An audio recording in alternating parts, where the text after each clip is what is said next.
Bonjour la famille, j'espère que vous allez bien. Après 3 mois et demi d'enquête, CrossFit a rendu son verdict suite au drame qu'on a vécu cet été lors des CrossFit Games 2024, à savoir la disparition du meilleur crossfitter européen, Lazar Dukic. Je vous ai traduit étape par étape le compte-rendu qu'ils ont rendu. Il est sur mes réseaux sociaux qui s'affiche juste ici, donc allez voir pour ceux qui veulent du détail. De façon très précise, je vais vous lire le processus de l'enquête dans les moindres détails pour que vous puissiez comprendre ce qui a été vraiment mené et on verra dans les grandes lignes les étapes que CrossFit va mettre en avant.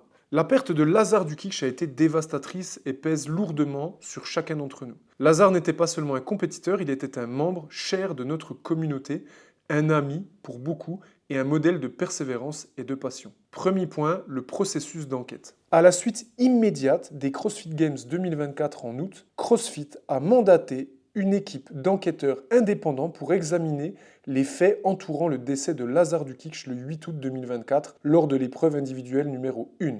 Et pour fournir des recommandations visant à renforcer la sécurité des athlètes lors des futurs événements CrossFit. Nous remercions tous pour leur patience durant ces derniers mois, car il était essentiel que chacun souhaite témoigner et l'opportunité de le faire. Dans le cadre de ce processus, l'équipe d'enquête a mené des dizaines d'entretiens avec des témoins oculaires et le personnel de l'événement entre août et novembre. Ils ont visité Marine Creek Lake pour une inspection approfondie, examiné de nombreux documents opérationnels des CrossFit Games, visionné des heures de vidéo de l'épreuve 1 et analysé les médias relatifs aux CrossFit Games 2024 ainsi qu'à des événements CrossFit précédents. Les enquêteurs ont également étudié les normes de l'industrie et les protocoles relatifs à la sécurité aquatique dans les compétitions sportives professionnelles et interrogé des spécialistes externes en sécurité pour les épreuves de nage en eau libre. Enfin, ils ont consulté des experts en médecine sportive et en recherche sur les problèmes médicaux chez les athlètes d'élite. CrossFit est reconnaissant envers tous ceux qui ont témoigné durant cette période difficile, apportant des preuves essentielles et des perspectives précieuses. En raison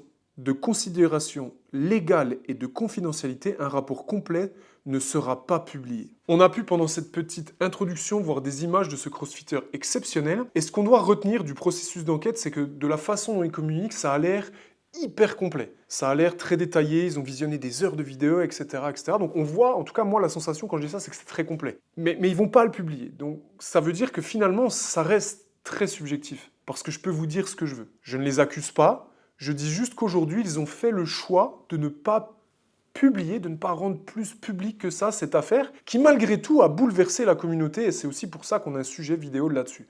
Donc pour moi, ce premier point, à mon échelle, peut-être un peu trop nerd dans le monde du CrossFit, manque évidemment de transparence. Ensuite, il va y avoir donc plusieurs paragraphes. Actions et prochaines étapes de CrossFit. Donc là, il communique sur une première partie qui est le renforcement de l'équipe de direction sportive de CrossFit. En gros, tout ce qui va suivre dans leur compte-rendu, c'est tout ce qu'ils vont modifier pour éviter que ça se reproduise. Donc évidemment, c'est quelque chose qu'on attend avec impatience et c'est un peu le juste retour suite à cette situation. On va voir ensemble ce qui est positif et ce qui, moi, me dérange un petit peu. Dans cette première partie, le renforcement de l'équipe, en gros, ils expliquent que dès maintenant, ils vont recruter un expert sur ce domaine-là pour venir renforcer cette équipe et que cet expert sera sous la direction de l'actuel directeur des CrossFit Games, à savoir Dave Castro, et le PDG de CrossFit, à savoir Downfall. Donc déjà, ça veut dire que ce que tout le monde attendait, c'était qu'il y ait des conséquences.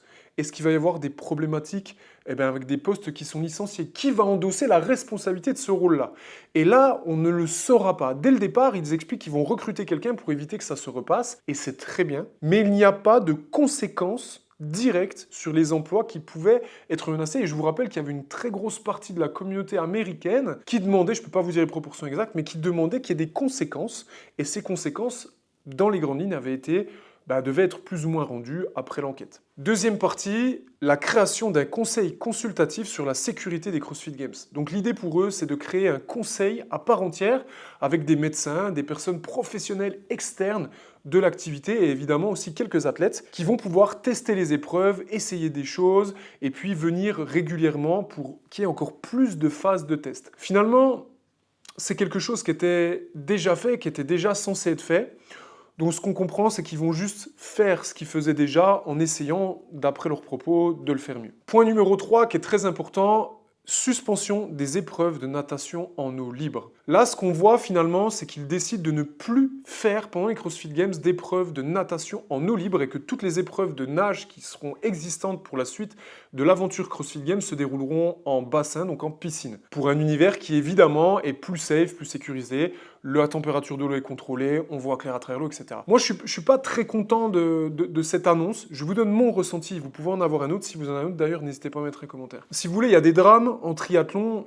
Ils vont pas arrêter pour autant ces choses-là. À un moment donné, il y a eu des failles de sécurité.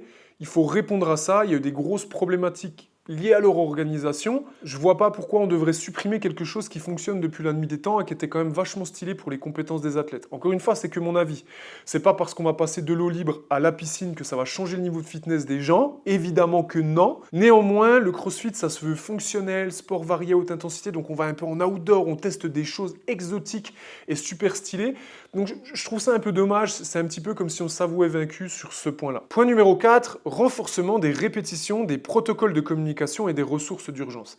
En fait, en gros, ce qu'ils vont dire sur cette partie-là, c'est que régulièrement, les athlètes ont des briefings, mais là, il va y avoir des briefings supplémentaires, des répétitions encore supplémentaires, donc ça rejoint le point numéro 2 en partie, et donc les athlètes vont avoir encore plus de répétitions sur la partie sécuritaire notamment, surtout sur les épreuves où il y a des problématiques. Point numéro 5, expansion des ressources de santé mentale et soutien émotionnel. En gros, dans cette partie-là, ils reconnaissent que le bien-être des athlètes n'est pas que physique, et donc il faut qu'il y ait un support émotionnel. C'est vrai que suite à ce qui s'est passé, et on l'a vu cette année, énormément d'athlètes ont été dans une situation très complexe. Les CrossFit Games, c'est censé être très intense, très dur, mais c'est surtout une grande fête. Les athlètes se soutiennent les uns les autres, se dépassent, il y a une émulsion très positive, et ça a pesé lourdement dans la communauté.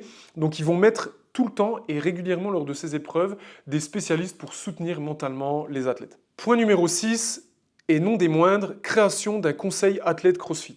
Ça, c'est très important parce qu'il précise que ce conseil d'athlètes CrossFit, ce seront des crossfitters qui seront là pour conseiller et qui auront, d'après ce qu'ils disent, un certain poids dans les décisions ou dans les choses qui vont être impactées sur la compétition CrossFit. Et ces athlètes seront élus par les crossfitters, donc par la communauté. On n'a pas trop de détails sur cette partie-là, mais je pense qu'il faut quand même prendre en compte qu'il y a aujourd'hui des grandes associations de fitness fonctionnelle qui sont d'ailleurs présidées par Fikowski qui vient de prendre sa retraite, qui ont d'ailleurs pris de l'ampleur et qui sont là pour s'assurer que les athlètes aujourd'hui puissent avoir une éthique, une ligne de conduite sécuritaire à tous les niveaux, correcte. Donc si vous voulez, ça va répondre un peu à ce besoin.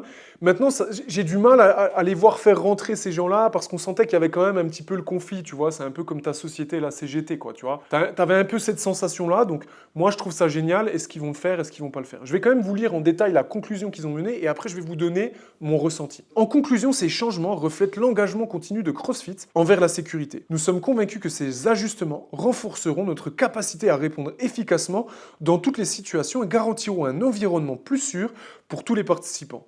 Nous attendons avec impatience la saison 2025 et partagerons d'autres informations importantes d'ici la fin de semaine. Globalement, des annonces qui sont quand même importantes, mais moi, ce que je ressens quand c'est ça, c'est en fait, on plaide coupable, on va améliorer plein de choses, mais il n'y a pas de détails. Donc les écrits restent, les paroles s'envolent, donc on verra ce que ça va donner. Et il n'y a pas de condamnation. À un moment donné, on est sur quelque chose de très très grave. Aujourd'hui, je pense que la plupart des gens s'attendaient à ce qu'il y ait vraiment des conséquences, qu'elles soient financières, qu'elles soient peut-être de condamnation. Qui est le responsable?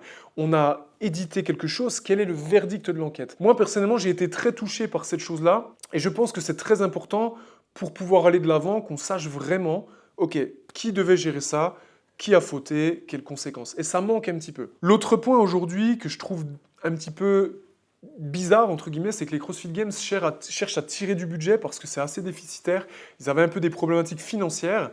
Et là, ils vont rajouter plein de surcouches de travail, donc avec des experts en plus, des gens en plus, et donc c'est très beau sur le papier, mais comment ils vont financer en fait? Ils étaient déjà en train de tirer les coûts, et il ne faut pas se leurrer, c'est une des choses qui a pesé dans les circonstances. Donc voilà, ils vont encore rajouter des surcouches, je suis pas hyper convaincu. Donc globalement, c'est un peu une annonce, tu sais, je te quitte, mais voilà, t'es quand même quelqu'un de génial et t'as fait des choses incroyables. Tu sais, on a l'impression qu'on nous passe un peu de la pommade et qu'on dit qu'on va améliorer des choses. On ne sait pas si ça va être concret, qu'on va rajouter de l'argent là où on cherchait à en économiser et qu'il n'y a pas de vraie sentence. Je ne suis pas hyper convaincu par cette annonce. Maintenant, c'est un prisme qui n'est pas complet, c'est un prisme avec juste un verdict. On a toujours forcément des choses à dire. Je nuance évidemment mes pensées car je ne suis pas dans cette entreprise. On n'y est pas à autre échelle et évidemment, on est qui pour avoir toutes les informations. C'est bien plus complexe que noir ou blanc, évidemment. Néanmoins, je m'attendais à un peu plus de transparence et un peu plus de violence. Et c'est vrai que vu comme la situation a été gérée depuis le début de cette partie de compétition, vu les annonces qu'ils avaient fait au moment où elles ont été faites et comment ça s'est passé, je suis pas très surpris qu'on en soit arrivé là. Voilà. Donc si vous avez un verdict différent, n'hésitez pas. J'espère que cette vidéo va vous donner de l'information parce que c'est quand même quelque chose qu'on adore, donc on aime bien partager. En attendant, les amis, je vous demande un petit peu de force. Donc allez sur mes réseaux, abonnez-vous et prenez soin de vous.